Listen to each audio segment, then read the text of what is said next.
Bueno, saludos amables televidentes que cada semana siguen este espacio consensuando. Amigo Gustavo, ¿qué tal? Muchas gracias, Víctor. Encantado de nuevo estar en una entrega más de Consensuando.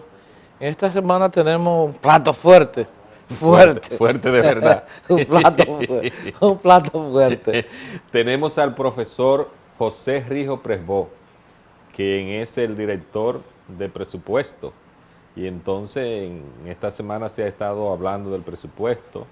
En las redes hubo mucho ataque, mucho fervor, que el impuesto del 3%, que el impuesto al salario de Navidad. Y bueno, eso fue la semana completa. Déjame abordarte una cosa delante de José, que es un gran amigo. Yo debo confesar que para nosotros es un gran privilegio tener en esta entrega de Consensuando una de las personas responsables de enviar el presupuesto general del Estado al Congreso. Al Congreso. Y entonces Sí. Gustavo, que como vocero de la bancada de los diputados del PLD, es parte de la que tiene que conocer el presupuesto. Pero decía que en la semana se pasó con muchos ataques al gobierno y bueno, al propio José Rijo, porque él fue uno de los voceros en la oposición de decir cómo había que hacer el presupuesto. Y entonces decían, pero ¿cómo que planteaba una cosa y ahora hace otro? Que no iban a tener impuestos y ahora tenemos impuestos.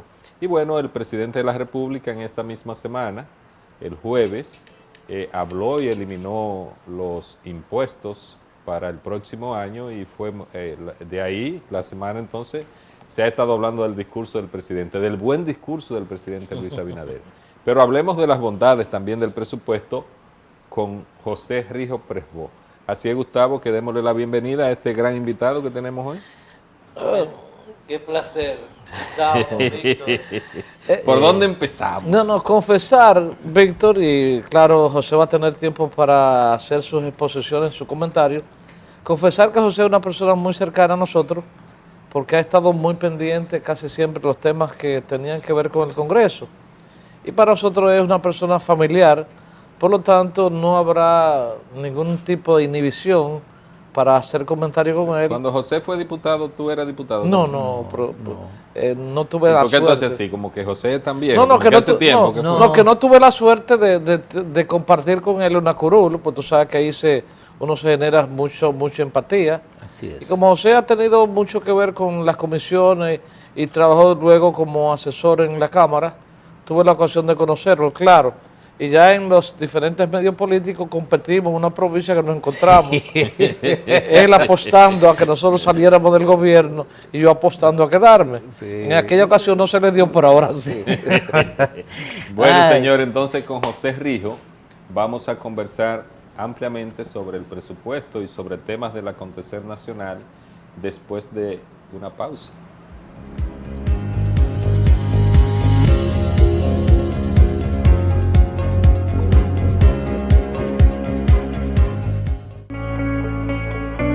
En la Cámara de Diputados trabajamos para fortalecer la democracia, la institucionalidad y la transparencia a través del fiel cumplimiento de la Constitución de la República Dominicana. Nuestras 41 comisiones laboran arduamente con el firme propósito de cumplir con su rol de representar, legislar y fiscalizar. Estos representantes nacionales y de la diáspora dominicana en el exterior trabajan sin descanso para fortalecer la patria de Duarte, Sánchez y Mella. Nuestra mayor motivación es que cada dominicana y dominicano estén dignamente representados en su Congreso. En la Cámara de Diputados, somos tu voz.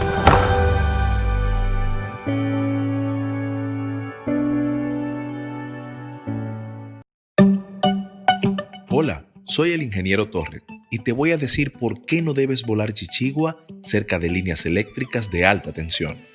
Cuando la cola de la chichigua se enreda en el tendido eléctrico, provoca fallas que cortan el servicio de electricidad de tu casa y en el peor de los casos, recibes una descarga eléctrica directamente en tus manos. Para que volar chichigua siga siendo divertido, hazlo lejos de cualquier obstáculo que te la pueda encampanar, especialmente de las líneas eléctricas de alta tensión. Empresa de Transmisión Eléctrica Dominicana, ETED, uniendo el país con energía.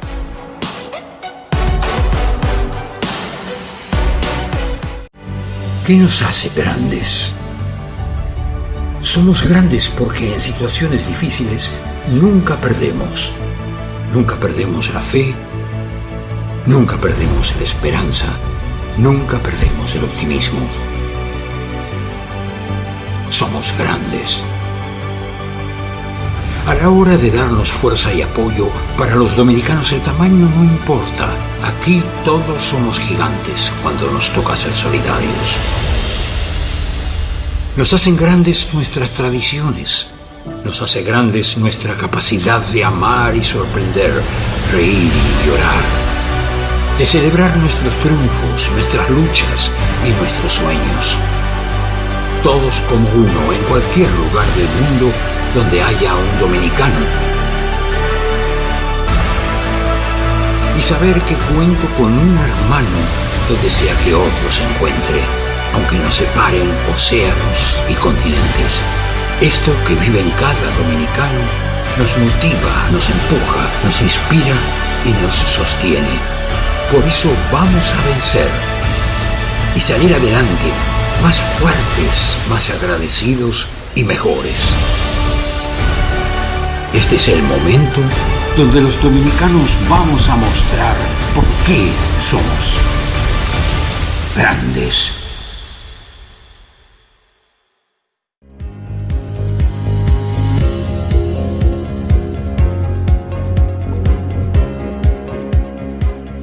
Entonces, en este programa vamos a consensuar. Claro. Y para nadie es un secreto que cuando ustedes estuvieron en oposición, hoy en el gobierno, ustedes hacían alusión a una inquietud que había, que el déficit fiscal en su momento rondaba el 3.8%, que en aquel momento rondaba los 170.000 millones de pesos. Y ustedes hicieron acopio que, bueno, que esos recursos de una forma u otra no sabían por dónde se iban a tratar. Ahora en el gobierno yo me doy cuenta exactamente que en el presupuesto que envían no hay grandes diferencias con relación a ministerios que pudieran acreditarse parte de esos fondos que ustedes de una manera u otra criticaron, apenas unos fondos que van a cubrir el tema de la pandemia. Entonces nosotros quisiéramos saber exactamente aquella posición que ustedes criticaban con mucha vehemencia, de alrededor de 170.000 millones de pesos, que usted no le encontraba un espacio de cómo se manejaban, y ahora esos 170.000 millones de pesos, de una manera u otra, no se ve el aporte a los ministerios, más que un poco a la pandemia. Gustavo empezó por ahí. Yo no sé cómo está Gustavo hoy, porque a veces viene un poco como que no se toma la pastillita y viene rapidito y cosas. Pero a mí particularmente me hubiese gustado, Gustavo, empezar para que José Rijo estableciera en qué consiste el presupuesto, cuáles son las bondades, cuáles son las dificultades, para luego caer en esos detalles. Y bueno, no sin antes agradecer, Gustavo, a José Rijo. Me correspondió llamarle por la cercanía. Clase me dijo, llámalo tú, y él nos complació, pero yo sé que son muchas las tareas que él tiene, y armar ese presupuesto en estos días no le ha sido fácil. Ahora explicarlo, buscar cómo modificarlo. Muchas gracias, José. No, gracias a ustedes por esta oportunidad, y claro, podemos empezar por donde quiera. Gustavo sabe realmente hacia dónde debemos ir, porque el problema indudablemente es el déficit. No es posible que usted con un ingreso de 628.000 millones de pesos tenga que cubrir 195.000 millones de pesos para cumplir con el 4% de educación, invertir 107.000 millones de pesos en salud y tener que cubrir producto de una manera irresponsable de no haber cumplido con la Estrategia Nacional de Desarrollo y iniciarse el pacto fiscal en el año 2015 que permitiera que hubiese una mejor recaudación, un incremento en la presión tributaria, tener que cubrir de servicio de la deuda 185.000 millones de pesos de intereses y 146.000 millones de aplicaciones financieras. Igual más de Esos 628, 4 gastos, esos 4 compromisos representan 633 mil Exacto. millones de pesos. Y nada más tenemos 628 mil millones de pesos. Entonces, ¿qué hacemos con los poderes del Estado que representan más de 22 mil millones de pesos? No cumpliendo con el mandato de las leyes de cada uno de ellos, porque no se fue capaz por 12 años eliminar, reducir, modificar, actualizar todas las leyes que tienen por ciento fijo. Porque cada año hay que poner en el presupuesto entonces un artículo que dice se suspende el porcentaje que consigna al Poder Ejecutivo, a la Cámara, al Congreso Nacional. Por ejemplo, si se aplicara al Congreso Nacional el porciento que le corresponde por ley, serían más de 20 mil millones de pesos. A la UAS serían unos 37 mil millones de pesos. A la Junta Central Electoral, sin estar en elecciones, serían más de 15 mil millones de pesos. Es decir, que son porcientos absurdos. Y a los ayuntamientos le hubiese correspondido para el próximo año 66 mil millones de pesos. Y nada más se le ha podido incrementar en 1.770 millones para llegar a 20.700 millones. Y no he hablado de la presidencia, de turismo, de trabajo, de relaciones exteriores, es decir, de los demás ministerios. Entonces, ¿cómo resolvemos eso? ¿De qué manera podemos resolver eso? Y necesariamente es buscando más ingresos o endeudando más. Si no buscamos más ingresos, vamos a endeudarnos. Entonces, endeudarnos significa que vamos a tener un déficit de 5.4% del PIB. Pero ya producto de que el incremento de la deuda que veníamos sosteniendo nos imposibilita acudir a los mercados internacionales si presentamos un déficit por encima del 3%. Entonces, para bajar de un 5.4 a un 3%, hay que reducir gastos o aumentar los ingresos. Para reducir gastos, nos encontramos entonces que tú tienes que reducir entre todos los ministerios, que se llevan 400 mil millones de pesos, reducirlo. ¿Cuánto lo podemos reducir? 100 mil millones. Y le vamos a dejar la tercera parte. Cuando tú tienes un problema enorme en cuanto a toda la estructuración del Estado.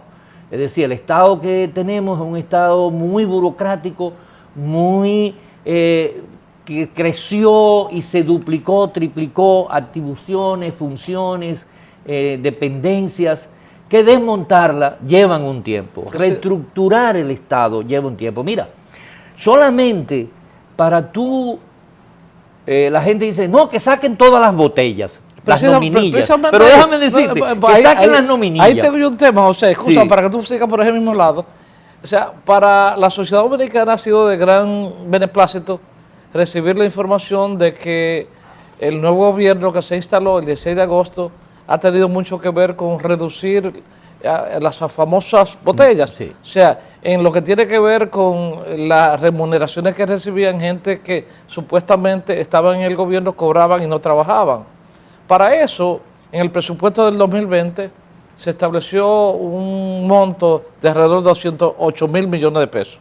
Y sin embargo, para el presupuesto del 2009, ese monto anda por los 209 mil millones. Entonces, ¿cómo se puede explicar si precisamente la eliminación de esas remuneraciones por gente que no trabajaba, 208 mil millones de pesos, y ahora el presupuesto del 2020... 1.000 millones más. 1.000 millones más. Ah. O sea, ¿cómo? ¿Se mantiene la misma...? No, ahí viene el secreto de la eficientización del gasto, porque ahí está contenido el incremento de un 30% para las enfermeras, los bioanalistas y los médicos, que representan más de 3.700 millones de pesos. Pero igualmente ahí está contenido el incremento salarial para los policías, que tenían muchos años esperando esa propuesta del presidente, que lamentablemente por la pandemia no se va a llegar a los $500, pero sí al 60% de esos $500. Sí, el raso, lo mínimo que va a ganar va a ser $300. Es decir, ya hay un incremento de 6.000. Entonces, ¿qué significa? Perdón, vamos a hablar. ¿Qué significa?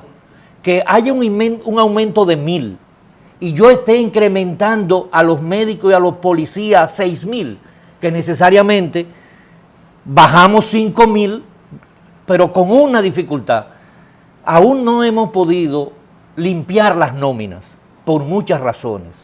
Una de ellas es que si tú sacas 50.000 personas que no tienen gasto productivo, si mínimamente tú le dieras 500.000 pesos de remuneración, de prestaciones económicas, tendríamos que estar buscando 25 millones de pesos.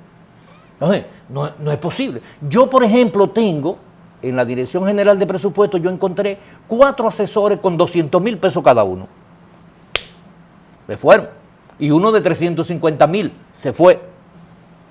Ahora, con eso, yo tengo, sin embargo, técnicos, analistas, con maestría, muchachos brillantes que han dedicado, que se han quedado ahí, que tienen trabajo, que ganan 45.000 pesos.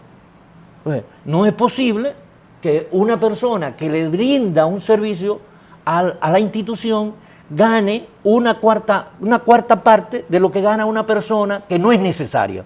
Pero yo tengo, por ejemplo, allá 3 periodistas que son de carrera, que yo no lo puedo cancelar, porque son de carrera. Para desvincularlo, tiene que llevarse un proceso, ¿no? De que a ver si llegó a pero un periodista de carrera en una institución como Presupuesto. Sin embargo, en esa misma dirección, Víctor, se criticó mucho el abultamiento del Ministerio de Relaciones Exteriores, que de una manera u otra el presupuesto del 20 contemplaba alrededor de 10.208 millones. Para este presupuesto del 2021, ese presupuesto para ese ministerio ronda 10.209 millones. Entonces, se hizo un escándalo, que había una sobreabundancia. Ya van 236 vicecónsules sacados. Pero sin embargo no se manifiesta en el presupuesto, José. Por una porque lo ha explicado. Si no se hubiese cancelado a nadie o desvinculado, como se llama ahora, el presupuesto fuera 6.000 millones de pesos más. Serían, en vez de 208, serían 214. Pero lo que se explica es es decir, que ha habido Víctor, una reducción de lo que había para poder incrementar a las enfermeras. Pero eso no es lo importante. Eso no es lo importante. Porque indudablemente, para el año, este no es el presupuesto que nosotros aspiramos. Es un presupuesto de crisis. Pero sí quiero decir algo. La responsabilidad de la Dirección General de Presupuestos es el gasto. La política tributaria, la política de impuestos fiscal, es responsabilidad del Ministerio de Hacienda y de la Dirección General de Impuestos Internos y la Dirección General de Aduana, que son los que definen los ingresos, y a nosotros lo que nos toca es la distribución del gasto. ¿Qué medidas nosotros estamos revisando? Primero, juntamente con el Ministerio Administrativo el Ministerio de Administración Pública, el MAP, estamos solicitando que todas las instituciones del Estado hagan una reformulación una revisión al Manual de Organización y Funciones y al Manual de Cargo Clasificado. Este año no pudimos cumplir con el mandato de la ley, porque no existe una estructura de puesto que asigne las remuneraciones. ¿Qué quiero decir con esto? Conjuntamente con el presupuesto hay que mandar el organigrama y la estructura de puestos de cada institución. ¿Qué dice esa estructura de puestos? Bueno, en esa estructura de puestos tú tienes un departamento con un director y ese director lleva una secretaria. Por lo tanto, ese director no puede tener asignado 3 secretarias. Entonces, para el año 2022 no habrá ningún puesto que no esté dentro del manual de cargo clasificado de esa institución. Si esa dirección no lleva chofer, no puede aparecer un chofer de ese director porque no lleva chofer. Y así es que vamos a eficientizar las estructuras. Pero primero hay que revisar la organización de cada institución, porque de verdad que tenemos un Estado, un gobierno central, porque aquí también tenemos que diferenciar, que la gente entienda. El presupuesto general del Estado se corresponde al gobierno central y a los organismos autónomos descentralizados y la parte que se le transfiere a los ayuntamientos del Distrito Nacional y de los municipios. Y los porque la órganos gente piensa constitucionales. que lo que se gasta en el Banco de Reserva o en el Banco Central o en las superintendencias son responsabilidad del Poder Ejecutivo. Y esas unidades que tienen que ver con el monetario financiero es responsabilidad de la Junta Monetaria y de la política dirigida por el Banco Central. Es decir, que el Poder Ejecutivo no interviene en los presupuestos de esas instituciones. Ahora, en las instituciones nadie gana más que el presidente de la República. En el Poder Ejecutivo, el salario de un ministro es de 300,000 pesos y un viceministro son 250,000 y por ahí comienza a bajar. El promedio del Poder Ejecutivo, el promedio de salario de todos los empleados del Poder Ejecutivo apenas llega a 27,000 pesos, porque hay una cantidad de personas que están en los salarios mínimos. Sin embargo, no es del sector financiero, por ejemplo, los sueldos de los empleados del sector eléctrico, por ejemplo. Pero es descentralizado. Pero el administrador pero básicamente pertenece al gobierno central. Pero ahora cuando se compasan son la CDE, 650,000 pesos que ganan los administradores. Y cualquier director ahí gana alrededor de 375,000 pesos. Pero eso no es del gobierno central. Es decir, las EDES que tú te estás refiriendo son empresas que no son, bueno, pero hay empresas, Refidonza, por ejemplo, es una empresa que no. Ahora, ¿qué estamos nosotros colocando en la ley, en el articulado?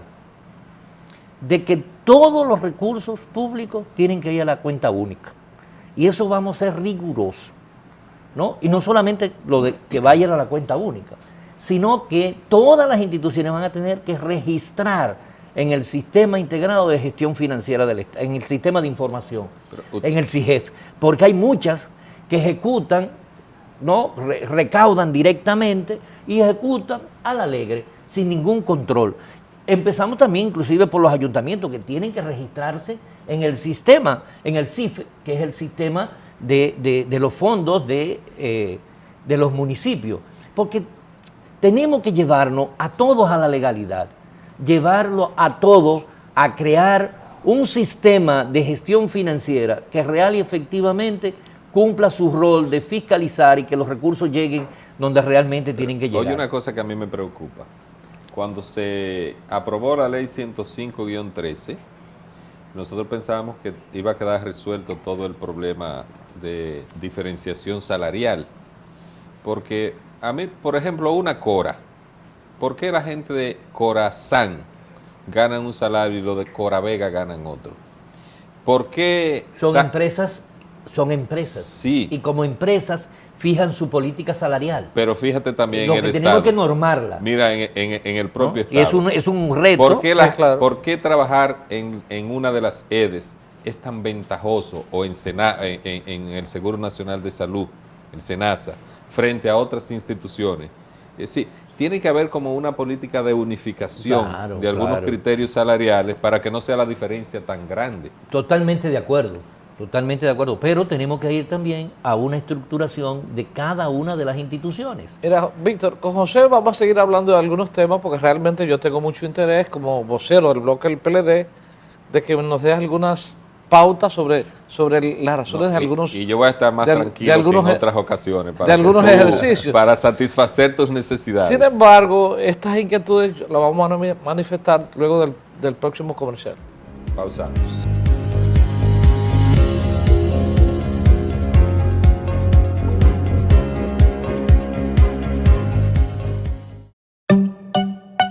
Hola, soy el ingeniero Torres y te voy a decir por qué no debes volar chichigua cerca de líneas eléctricas de alta tensión. Cuando la cola de la chichigua se enreda en el tendido eléctrico, provoca fallas que cortan el servicio de electricidad de tu casa y en el peor de los casos, recibes una descarga eléctrica directamente en tus manos. Para que volar chichigua siga siendo divertido, hazlo lejos de cualquier obstáculo que te la pueda encampanar, especialmente de las líneas eléctricas de alta tensión. Empresa de Transmisión Eléctrica Dominicana, ETED. uniendo el país con energía.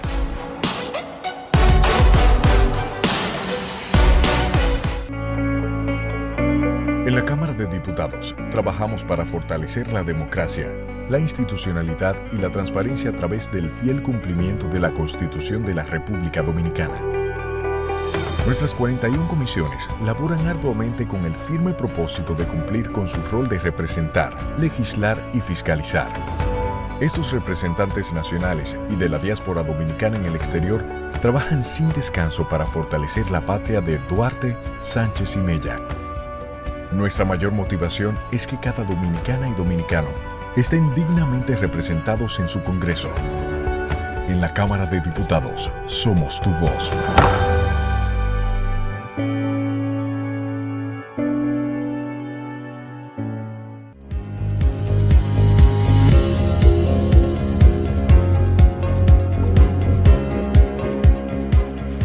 Víctor, yo sé que tú no estás preocupado por la forma que estamos manejando consensuando. José Rivas es un profesor, con él José, estamos aprendiendo. José saca de abajo, José saca de abajo. Entonces, Entonces, pero claro, me quedó una inquietud dentro de la intervención que quiero hacer ahora mismo, que tiene que ver exactamente por dónde hubo el recorte del Ministerio de Relaciones Exteriores para el 2021. No lo veo. Sin embargo, quiero aprovechar el tema para abordarte sobre otro caso.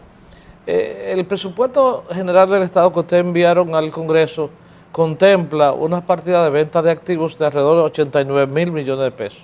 Bien, pero esa venta de activos no fija exactamente por dónde anda, o si esa venta de activos contempla solamente financiar o apoyar el presupuesto del año 2021. Porque esa venta de activos pudiera darse el caso, José, que tuviera contemplado, por ejemplo, Punta Catalina. Así es. Punta Catalina. No, eso está... Pero Punta Catalina, esos 89,000 millones de pesos que ustedes pretenden lograr sobre esa venta de esos activos para financiar el presupuesto del 2021, Punta Catalina está generando 200 millones de dólares al año. O sea, vamos a vender para financiar el presupuesto de 2021 una institución que está generando beneficios de alrededor de 200 millones de dólares al año. O sea, como que no se explica esa partida, esa venta de activos y no se establece si son para financiar el 2021 o cuál es la otra partida, cuáles son los otros ingresos que usted prevé. Qué bueno que tú me traes eso, porque ojalá ustedes nos den una solución de conseguir esos 89,000 millones de pesos. Cuando tú dices usted, te refieres a los congresistas. Claro, porque el dueño del Congreso, el dueño del presupuesto, es el Congreso. Por eso es lo que se llama la lógica democrática del presupuesto. El Poder Ejecutivo formula su presupuesto, lo somete con un mandato constitucional de entregarlo el 1 de octubre, a más tardar el 1 de octubre, y a partir de ahí, el dueño de ese proyecto de ley es el Congreso. Y luego que el Congreso lo discute, lo reforma, hace su sugerencia, lo mejora. Entonces, para modificarlo, necesitamos las 2/3 partes. Bueno, pero es parte de la responsabilidad del Congreso, no importa cuánto ahí sea. Dentro. Las 2/3 están dentro. Están ahí. Lo que hay es que conseguirla, consensuar esa 2/3 parte para decirle, o lo que se ha estilado siempre, se llega a un acuerdo con el Poder Ejecutivo, y el Poder Ejecutivo remite una adenda, ¿no?, con los acuerdos llegados, con la discusión del proyecto de ley, y esa adenda se aprueba, el proyecto de ley, con su adenda. ¿No es así? Sí. Es decir, que como no hay una modificación interna por el Congreso Nacional, sino por una voluntad final del presidente de mandar la adenda consensuada con el Congreso, entonces el Congreso es que aprueba la ley. ¿Cómo son las reuniones de ustedes con un presidente economista? Porque cuando el presidente no es economista, entonces usted lleva la voz cantante. Pero lo que queremos decir es esto, ¿no? El Congreso debe jugar su rol de control. Una vez se aprueba el presupuesto, entonces es responsabilidad del Congreso fiscalizar cada gasto. Y por eso es que el presidente, luego, el 27 de febrero, tiene que ir a hacer una rendición de cuentas que la Constitución establece claramente que es una rendición de la administración, del presupuesto, de la gestión, es decir, cómo cumplió con la ley, porque el presupuesto general del Estado es una ley, y como es una ley, emana del Congreso. Por eso el Congreso es tan fundamental en esta composición de contrapeso de los poderes. No, y tienen que enviar también una rendición de cuentas que discute la Comisión de Cámara de Cuentas, ¿la conoce? Sí, ¿Cómo se llama? No, el estado de recaudación. Bueno, exacto. Ahí viene otra cuestión, que el Congreso nunca ha cumplido. De acuerdo a la Constitución, lo que aprueba el Congreso es el estado, aprueba o rechaza, el estado de recaudación e inversión de las rentas. Nosotros le decimos ERIR, estado de recaudación e inversión de las rentas, que es un documento que debe preparar la Dirección General de Contabilidad Gubernamental, que debe ser auditada por la Contraloría General de la República y que el ministro de Hacienda tiene que enviarla antes del 1 de marzo a la Cámara de Cuentas. La Cámara de Cuentas, como órgano del control externo y asesor fundamental del Congreso para la fiscalización, tiene que auditar el presupuesto del año anterior y brindar ese informe al Congreso. Ahora, ¿qué es lo que tiene que aprobar el Congreso? El estado de recaudación e inversión de la renta vista el informe de la Cámara de Cuentas. José. Porque la Cámara de Cuentas funciona y ustedes como legisladores, tú que fuiste y él que es, con 14 años ahí de experiencia, sabe que un informe de una comisión no es lo que se aprueba, lo que se aprueba es el proyecto. Entonces, ¿cuál es el proyecto que tiene que aprobar el Congreso?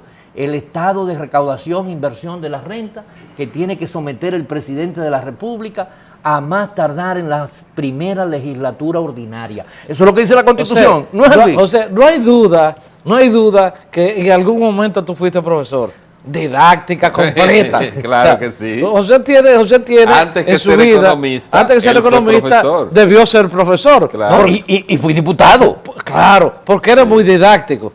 Era muy didáctico. Sin embargo, lo que yo quiero saber, José, como congresista, como que voy a aprobar el presupuesto, es exactamente esa venta de los activos por valor de 89,000 millones de pesos que están concentradas, que están visualizadas en Punta Catalina y que ya un ministro de ustedes, el ministro de Energía y Minas, dijo, Punta Catalina no está en el ojo de la venta de los activos del gobierno.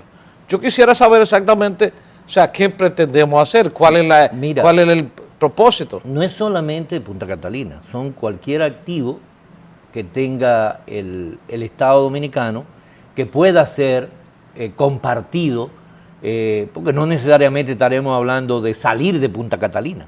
El Estado tiene que conservar parte de su patrimonio de Punta Catalina. Pero Punta Catalina es un activo. Sí. Es un activo igualmente que lo que está en Fomper. Que está generando beneficios ya. Bueno, lo de beneficio es 200 millones de dólares. Pero que eso no es beneficio, eso no es beneficio. Bueno, recuperación de la inversión. Eso no es beneficio. Entonces, primero tenemos que determinar cuánto fue realmente. Solamente a través del presupuesto del 2013 al 2019, solamente del gobierno central se le transfirieron 102,000 millones de pesos. Esos son 2,000 millones de dólares.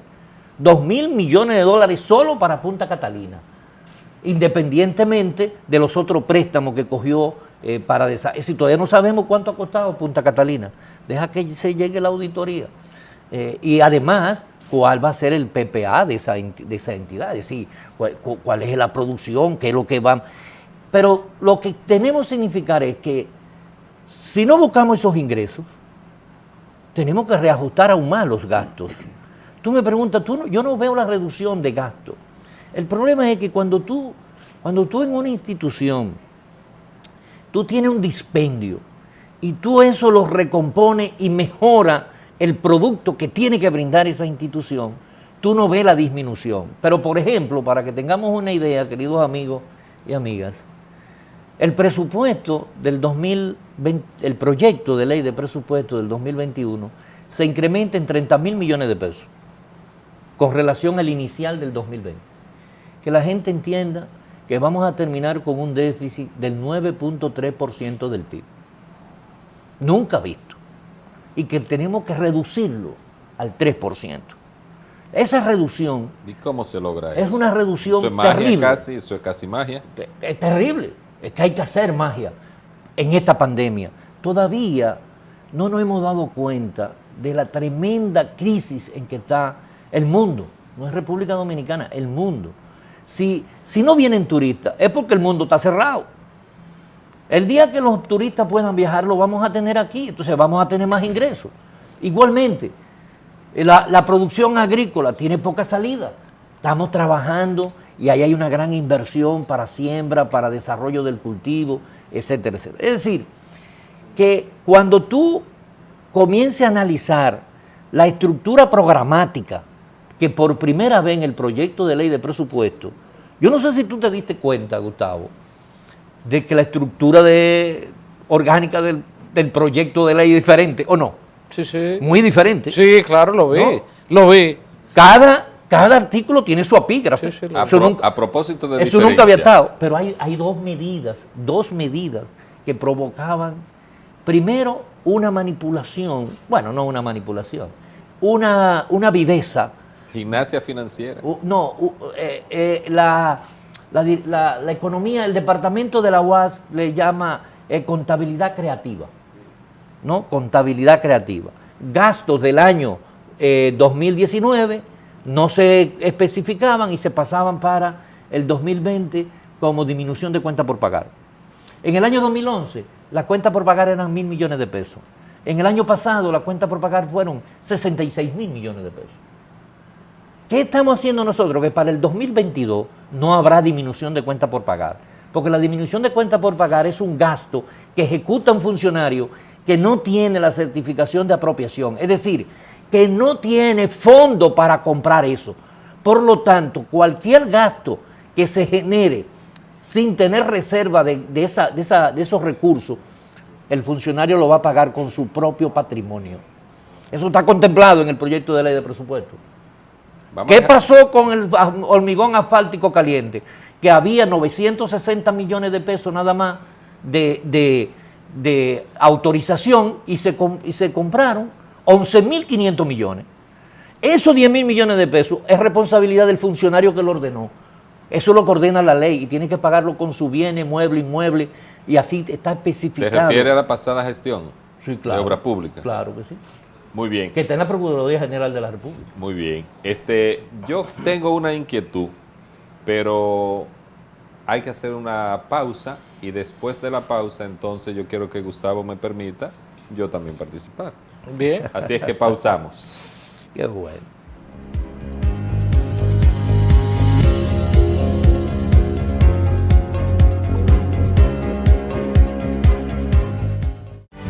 ¿Qué nos hace grandes? Somos grandes porque en situaciones difíciles nunca perdemos. Nunca perdemos la fe, nunca perdemos la esperanza, nunca perdemos el optimismo. Somos grandes.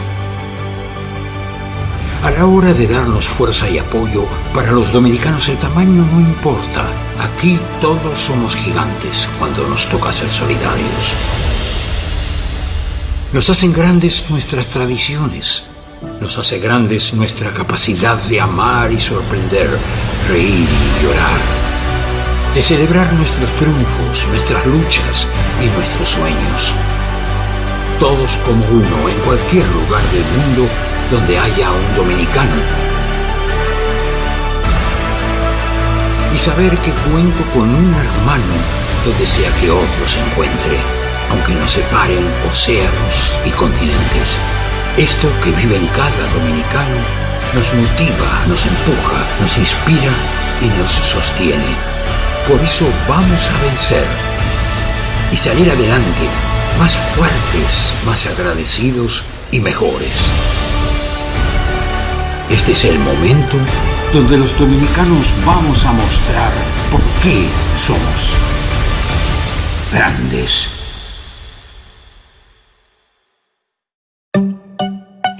Hola, soy el ingeniero Torres y te voy a decir por qué no debes volar chichigua cerca de líneas eléctricas de alta tensión.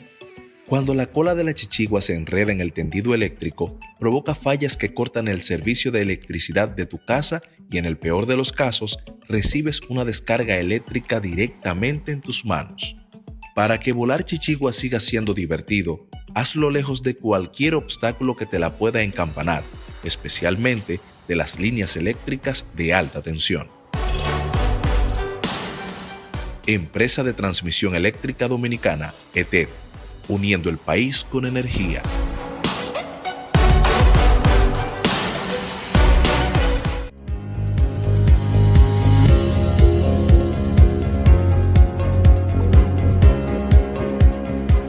Bueno, ahora de regreso, yo te decía, Gustavo, que tengo algunas inquietudes. A mí me gustaría saber, por ejemplo, siempre se ha dicho que el presupuesto es un instrumento de desarrollo. ¿Cómo están las inversiones para las provincias? El tema de los municipios, que se ha asignado 1.700 y tantos millones de pesos, más 200 millones para el Fondo de Cohesión Territorial y 500 para Dominicana Limpia. Pero en lo que tiene que ver con los 1.700 millones de pesos, hay un solo criterio, el de población. 5 ayuntamientos del país se llevan casi todos esos recursos. Desde las entidades municipales se ha estado procurando de que haya una combinación de los criterios. El criterio de pobreza, el criterio poblacional, una separación con los distritos municipales, para que tengan por lo menos un aumento que pueda ser una pequeña obra en su comunidad.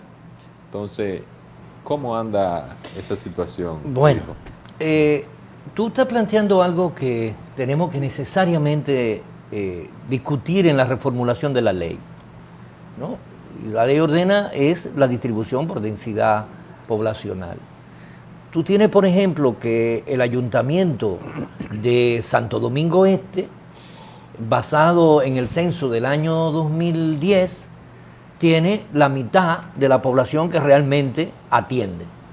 Entonces tú dices, bueno, ¿cómo aplico eso? Porque le estoy repartiendo en función de una población del 2010, porque no se hizo el censo. Te correspondía hacerlo este año, cada 10 años hay que hacer el censo, y por el efecto de la pandemia, pues hubo que suspenderlo, y no hay los recursos, los 2.400 millones de pesos que se requiere para hacerlo el próximo año. Entonces, yo soy de lo que partidario de una revisión profunda a todo el modelo para hacer una mejor distribución, también tener en cuenta la inversión, la posibilidad de captación de recursos directos que puede tener cada municipalidad. Por ejemplo, Jaina es uno de los municipios más pobres del país, sin embargo es uno de los municipios que más recursos le genera al Estado. Entonces tal vez poder ver un poco de devolución de lo que le corresponde por su productividad al Producto Interno Bruto. Pero todo esto son ideas que tenemos que mejorarla. Hay un incremento de 1.770 millones para llegar al 3.3% del 10% que le corresponde, que es imposible otorgar. Si nosotros repartiéramos el presupuesto con todos los porcientos que hay, en 22 instituciones tendríamos que entregar 551.000 millones de pesos. Casi la mitad del presupuesto, un Casi poquito más. un poquito más del presupuesto. O sea, como estamos llegando a la parte final de consensuando, sin embargo, yo agradezco Hay una cosa que sí queremos, por ejemplo, los ayuntamientos tienen un problema serio con el cumplimiento de la ley de la Tesorería de la Seguridad Social, con deudas enormes. Entonces, a los trabajadores de los ayuntamientos les corresponde que los ayuntamientos aporten y tienen que hacer, y eso lo especificamos en la ley, en el proyecto de ley, que tienen que contemplar lo que corresponde a la contribución de la seguridad social, porque de alguna manera... El tema es que algunos ayuntamientos, y eso lo Lo que dialogamos pagan con el se les va presidente, no, y algunos no tienen cómo pagar porque encontraron deudas acumuladas. Tú sabes que hay unas moras, se hizo una ley para eliminar las moras, pero eso es como postergar el problema. Sí. Mira, Nosotros estamos haciéndole algunas propuestas al presidente hay que buscar para mira, resolver hay ese que tema. buscar alternativas. Yo no quisiera llegar al final, y le agradezco a Víctor la generosidad que ha tenido para mis intervenciones, porque naturalmente José es un gran activo en términos de informaciones que producen. Entonces yo quisiera, José, que No, básicamente... y veo que tú le echaste una mirada muy a fondo al presupuesto, porque te tiene hasta la cifra de cada cosa. Mira, hay un tema, por ejemplo, dos preguntas, dos inquietudes que tengo. Número uno, el adelanto al pago de los impuestos, por ejemplo, de impuestos sobre la renta que tiene que ver con la barrigol, eso lo van a adelantar. Pero ¿ha habido alguna conversación sobre te adelanto esto, por eso el dinero cuesta en el tiempo? ¿Qué tipo de negociación se dio? O sea, porque si yo te adelanto lo que yo debo pagar a final de año, eso tiene un costo. O sea, ¿qué tipo de transacción se está dando para usted solicitarle a la barrigol, adelánteme lo que usted me debe pagar a final de año? Es una. La otra inquietud que yo tengo, José, es básicamente en un momento en el que, por ejemplo, hay una disminución del gasto de capital en lo que tiene que ver con el presupuesto, y para nadie es un secreto que las inversiones de capital son los que reactivan la economía. Se mantiene el mismo por ciento del 14% que venía haciendo el gobierno pasado. Entonces, básicamente, en términos de todo esto, uno se pregunta, ok, los gastos corrientes básicamente aumentan, lo que quiere decir que no ha habido la tal nominilla, y los gastos de capital no son lo suficiente como para decir, vamos a reactivar la economía. Y lo de la barrigol, ¿qué tipo de acuerdos se dieron para que ellos le adelanten recursos? Si fue una transacción simplemente de confianza, adelánteme, págueme de adelantado sin ningún costo de dinero. ¿O de colaboración? De colaboración. Mira, las negociaciones, te digo, no es el campo del gasto, porque eso corresponde a la política tributaria, y las negociaciones son directamente a nivel del presidente y del Ministerio de Hacienda, es decir, que no nos compete, no sabemos las interioridades finales.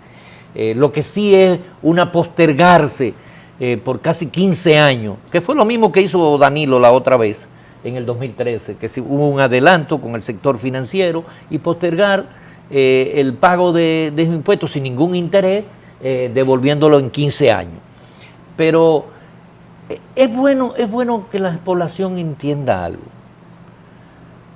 No había posibilidad de reformular el presupuesto sin afectar la estructura existente por una sencilla razón. La Estrategia Nacional de Desarrollo ordenaba que al 1 de enero del año 2015, 1 de enero del 2015, tenía que iniciarse el pacto fiscal, el pacto educativo y el pacto eléctrico. Nada más tenemos el pacto educativo. ¿Por qué el pacto fiscal no se hizo en el 2015? Muy simple, eso atentaba al proyecto de reelección del presidente Danilo Medina para el 2016 y optó por el camino fácil. ¿Cuál era el camino fácil? Bueno, hay mucho dinero en los mercados internacionales, porque a partir del 2008-10 hubo una cantidad enorme, barato, vamos a coger prestado y después lo arreglamos. Y nosotros, con esa forma de presupuestar y de ejecutar el gasto, nosotros veníamos advirtiendo de que viene el cuco, estamos haciendo un endeudamiento irresponsable, hay que mejorar las recaudaciones, y todo el mundo decía, es que la presión tributaria es muy baja, porque necesitamos una presión tributaria de un 15 y nada más estamos en un 13. Pero para aumentar esa presión tributaria hay que hacer el pacto fiscal. ¿Por qué tú dices que los gastos corrientes están evaluando? Porque está mirando lo que son transferencias corrientes, que son las que están incrementándose significativamente porque van a salud, ¿no? El Sistema Nacional de Salud, lo que se gasta en salud, no es lo que el ministerio gasta. Por ejemplo, ¿cuál es el gasto que tiene el ministerio como unidad ejecutora específicamente en materia de remuneración? Unos 5.000 millones de pesos. Ahora, 5.000 millones de pesos es el pago de todos los hospitales y los médicos. No, porque eso está en transferencia corriente al Sistema Nacional de Salud, quien es que paga directamente. Igualmente están los hospitales autogestionados, que son los que pagan su propia nómina. Entonces, todo esto hay que mirarlo de forma global. Entonces, para resolver esa situación, ¿qué hace el presidente de la República? ¿No? Cumpliendo el mandato de la Ley de Estrategia Nacional de Desarrollo, violada desde el 2012 para acá, ¿no? Ordena que se convoque al Consejo Económico y Social y se comience a discutir el pacto fiscal para hacer una reformulación y que para 6 meses ya tengamos las medidas que hay que hacer para el año 2022. Entonces, en esa discusión del Consejo Económico y Social esperamos buscar las alternativas para que los ingresos crezcan sin afectar a los más pobres, ¿no? Que haya un interés real de hacer un sistema tributario que no sea, que afecte más directamente al consumidor. Porque, señores, hay que estar claro, el que menos gana aquí paga más. Y tenemos que revertir eso, ¿no? El que más gana tiene que pagar más para subsidiar. ¿Cuáles son los impactos? Tú tienes, por ejemplo, que estamos haciendo transferencias, tú lo ves como gasto corriente, más de 6.000 millones de pesos al Servicio Nacional de Salud, pero ¿para qué son esas transferencias? Para poder lograr que 5.500.000 personas que no pueden pagar su seguro de salud tengan un seguro básico, porque en este año, en lo que resta de año, vamos a incorporar 2 millones de dominicanos que no tenían un seguro básico de salud. Ahora lo tienen y lo van a tener y se completa 5.500.000 personas. Es decir, la mitad de la población de este país, con todo el crecimiento económico por más de 50 años, nunca ha podido cubrirse su propia salud. Entonces, eso te indica a ti que hemos tenido un modelo económico excluyente, que ha sido beneficiario mejor para un grupito de gente que son los que demuestran grandes riquezas, que han podido comprar yate, irse a tener casa en Casa de Campo, en Capcana, en los otros sitios, y tener grandes fortunas. Pero la gran población, señores, el 75% de lo que cotizan a la seguridad social ganan menos de 25.000 pesos.